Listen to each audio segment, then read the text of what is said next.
제2롯데월드 건물에서 또 추락 사고가 일어났습니다. 지난해 6월에도 추락 사고가 일어나서 한 명이 숨졌었고 올해 초에는 불이 났고 이번에는 또다시 추락 사고가 일어난 것입니다. 한동호 기자 연결됐습니다. 한 기자 나오십시오. 네, 사회부입니다. 언제 사고가 났습니까? 네, 오늘 낮 1시쯤입니다. 그러니까 2시간쯤 전에 사고가 난 건데요. 제2롯데월드 캐주얼동 8층 공연장에서 사고가 났습니다. 이 비계, 그러니까 건설 장비인데요. 건설 장비 임시 가설물을 해체하던 40대 남성 작업자가 공연장 바닥으로 떨어졌습니다. 최소 8m 이상 높이에서 떨어진 것으로 알려져 있는데요. 이 남성은 곧바로 인근에 있는 아산병원으로 옮겨졌지만 결국 숨졌습니다. 네. 지난해부터 계속 이 사고가 나고 있는데요. 어떤 사고들이 있었는지 좀 다시 정리를 해 주십시오. 예, 롯데월드 사고는 지난해부터 계속 잇따르고 있습니다. 지난해 6월 25일엔 구조물이 무너지면서 근로자 1명이 숨지고 5명이 크고 작은 부상을 입었습니다. 43층에서 구조물이 떨어지면서 인부 1명이 숨졌고 인부 1명은 이 구조물과 함께 21층까지 추락했습니다. 그러니까 20층 넘게 추락한 거죠. 그리고 22층에서 일하던 인부들은 크게 다쳤습니다. 그리고 지난 4월 8일 이 엔터테인먼트동 12층 옥상에서 이 배관 설비 작업을 하던 근로자 1명이 이 폭발 사고로 1명이 숨졌습니다.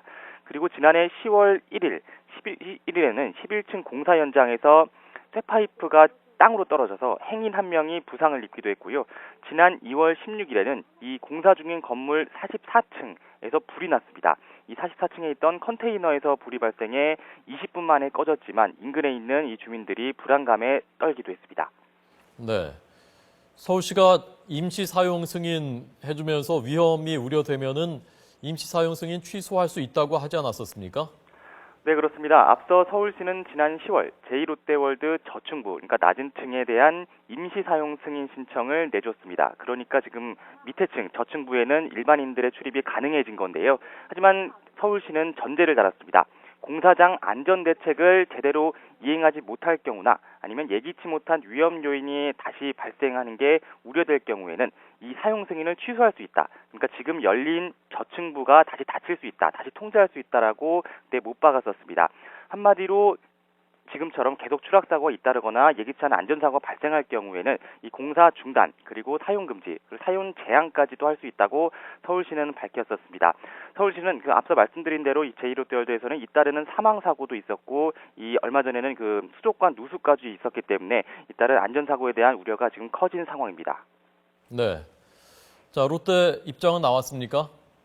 예, 현재까지 아직은 나오지 않았습니다. 사고가 발생한 지 2시간이 지났지만 롯데 측은 아직 공식 입장을 정확히 내놓고 있지 않습니다. 이 YTN 취재진도 이 롯데 건설 측에 수차례 전화 통화를 시도했는데 아직 아무도 받지 않은 상태입니다. 네, 추락사의 경우에는 이게 명백한 사실이기 때문에 이 정확한 개요를 설명하는 것 외에는 특별하게 해명할 수 있는 내용은 없을 것으로 보입니다. 이 롯데 건설 측은 이 내부적으로는 이 잇따른 추락사에다 이 수족관 누수까지 이 내용이 겹치면서 지금 매우 곤혹스러운 것으로 알려져 있습니다. 지금까지 사회부에서 YTN 한동우입니다.